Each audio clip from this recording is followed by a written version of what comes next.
அஸ்ஸலாமு அலைக்கும் ஃப்ரெண்ட்ஸ், எல்லோரும் எப்படி இருக்கீங்க? அல்ஹம்துலில்லாஹ் நாங்கள் எல்லோரும் நல்லாயிருக்கோம். நீங்களும் நல்லா இருப்பீங்கன்னு நினைக்கிறேன். நான் இன்றைக்கி வீடியோவில் செய்ய போகிற ரெசிபி என்னன்னாக்கா, நான் ஒரு கரெக்டான மெஷர்மெண்ட்டில் போட்டு எனக்கு ஒரு பிரேக்ஃபாஸ்ட் ரெசிபி ஆப்பம் தாங்க இன்றைக்கி வந்து செய்ய போகிறேன். நல்ல ஒரு சூப்பரான டேஸ்ட் இருந்துச்சு, ஹெல்த்தான ரெசிபி கூட. வாங்க இப்போ எப்படி செய்யலான்னு பார்க்கலாம். வீடியோக்குள்ளே போகிறதுக்கு முன்னாடி நம்ம சேனல் மும்தாஜ் கிச்சனை சப்ஸ்கிரைப் பண்ணிவிட்டு அப்படியே பக்கத்தில் இருக்க பெல் ஐக்கானே கிளிக் பண்ணிவிடுங்க. அப்போ தான் நான் போடுற வீடியோ உங்களுக்கு உடனே வருங்க. அதுக்கு ஃபஸ்ட்டு இப்போ ஒரு மிக்சிங் பவுலில் ஒரு அரைச்சேர் நான் வந்து பச்சரிசி எடுத்துக்கிறேங்க.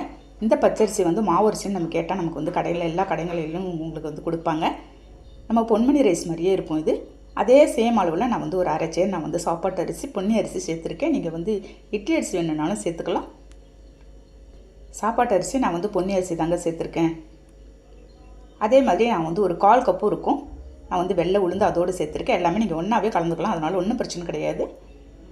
பாருங்கள், எல்லாத்தையும் மிக்ஸ் பண்ணிவிட்டேன். நல்லா 2-3 தண்ணி ஊற்றி எல்லாம் கல் மண் இல்லாத எல்லாத்தையும் கழுவி க்ளீன் பண்ணி எடுத்துகிட்டு வந்துடுறேன். க்ளீன் பண்ணிவிட்டு அதுலேயே நான் வந்து 1 ஸ்பூன் இருக்கும் நான் வந்து வெந்தயம் அதோடு சேர்த்துட்டு போகிறேங்க. தண்ணி ஊற்றியாச்சு. நம்ம வெந்தயம் சேர்த்து எல்லாமே ஒன்றா சேர்த்து அரைக்கும் போது உங்களுக்கு நல்லா தான் வரும். தனித்தனியாக நம்ம அரைக்கணும்னு ஒன்றும் தேவையில்லை. பாருங்கள், அதையும் போட்டுட்டு ஒரு 4 மணி நேரம் இல்லாட்டி ஒரு 5 மணி நேரம் அப்படியே ஊறட்டும். நம்ம நெக்ஸ்ட்டு பார்க்கலாம். நான் கரெக்டாக ஒரு 4 மணி நேரம் கழித்து தாங்க பார்த்துருக்கேன். நல்ல ஊறி வந்திருக்கு. ஒரு மிக்ஸி ஜாரில் ஒரு 2 பேட்சை சேர்த்து நைஸாக நான் வந்து அரைச்சி எடுத்துகிட்டு வந்துட்டு போகிறேங்க. நீங்கள் ஆப்பத்துக்கு எப்போயுமே அரைக்கும் போது தண்ணியாகவும் இருக்கலாம், பிரச்சனை கிடையாது. அதே சமயம் நைஸாக அரைச்சிக்கோங்க. பாருங்கள், இந்த மாதிரி நல்லா நைஸாக அரைச்சிக்கணும்.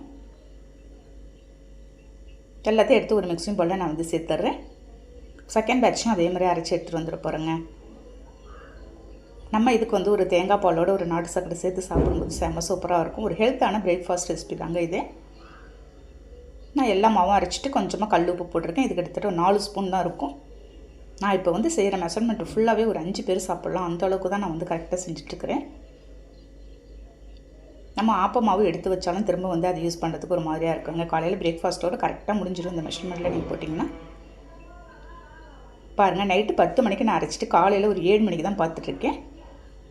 ரொம்ப ஓவராகவும் புளிக்காது, உங்களுக்கு திட்டமாக நல்லா புளிச்சு வந்திருக்கு. நம்ம எந்த அளவுக்கு தண்ணியாக கரைச்சி வச்சு எந்த அளவுக்கு உங்களுக்கு கன்சிஸ்டன்சிக்கு வந்திருக்கு பாருங்கள்.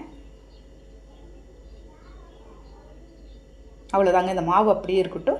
உங்களுக்கு வேணும்னா நீங்கள் சோடா உப்பு கூட சேர்த்துக்கலாம். நான் சோடா உப்புலாம் எதுவுமே சேர்க்கலைங்க. ஒரு ஆப்ப பேனை ஸ்டவ்வில் வச்சுருக்கேங்க. ஹீட்டு நீங்கள் அதிகப்படுத்திடாதீங்க. லைட்டாக ஹீட் இருக்கும்போது ஒரு 1.5 கரண்டி மாவு ஊற்றி நான் அப்படியே எல்லாத்தையும் சொரட்டி விட்டுடுறேன். இந்த மாதிரி எல்லாத்தையும் நீங்கள் சொரட்டிட்டீங்கன்னா நடுவில் கொஞ்சமாக மாவு தங்கிடும், நமக்கு அழகாக வெந்து வந்துடுங்க. ஃப்ளேமை லோ ஃப்ளேமில் வச்சு அப்படியே மூடி வச்சிடலாம். ஒரு 2 நிமிஷத்தில் நமக்கு வந்து ஆப்பம் ரெடி ஆகிடும். பாருங்கள் எந்த அளவுக்கு உங்களுக்கு நல்லா வெந்து வந்திருக்குன்னு. நம்ம தோசை கரண்டியால் கூட எடுக்க தேவையில்லைங்க, அழகாக நமக்கு வந்துடுச்சு. நல்ல சாஃப்டாகவும் இருந்தது. அதே சமயம் செகண்ட் பேட்ச் அதே மாதிரி ஒன்று ஊற்றிட்டுருக்கிறேன்.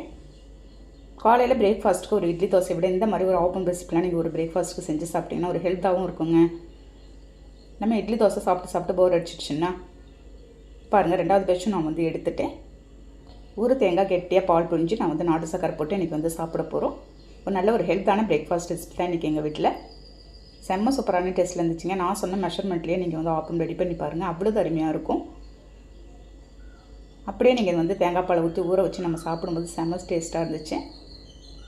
நீங்கள் குழந்தைங்கள்லேருந்து பெரியவங்களும் வரைக்கும் ஒரு ஹெல்த்தான ஒரு ரெசிபி தாங்க இது.